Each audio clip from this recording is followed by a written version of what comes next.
आणि ते त्याच्यावरती म्हणतात की मीच महाराष्ट्राच्या संस्कृतीचा रखवालदार. तसं नाहीये. महाराणी ताराबाई, तारा राणी यांच्या संदर्भात मंचावरून एक वक्तव्य केलं जातं आणि सरकार त्या संदर्भात मुख गळून गप्प आहे. नुसत्या जयंत्या मयंत्या पुण्यतिथ्या कसल्या साजरा करताय?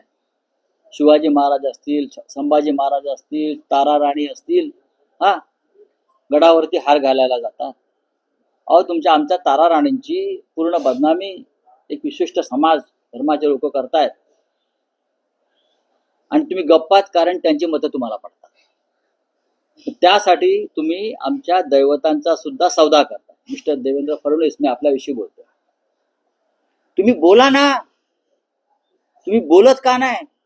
इतर सगळ्या विषयांवरती आपण बोलताना खरात बाबापासून ते सगळे त्याच्यावर बोलताय तुम्ही. मग तारा राणी संदर्भात केलेल्या वक्तव्य हे इतिहासाची मोडतोड आहे महाराष्ट्राच्या. त्याच्यावरती तुम्हाला बोलायला काय हरकत आहे? तारा राणी महाराणी कालही सांगितलं, या सरसेनापती हंबीरराव मोहित्यांच्या कन्या, छत्रपती महाराजांचे पुत्र, छत्रपती राजाराम महाराजांच्या पत्नी, त्या जैन महाराणी केव्हापासून झाल्या? हे धर्मांतर का होत आहे? ही धर्मांतर चालू आहे. तुम्ही धर्मांतर विरोधी कायदा आणलाय ना, धर्म स्वातंत्र्याचा. मग आमच्या तारा राणीचं धर्मांतर का करताय? आणि ते पण तुमच्या डोळ्यासमोर. देवेंद्र फडणवीस, लोकांना मूर्ख बनवू नका.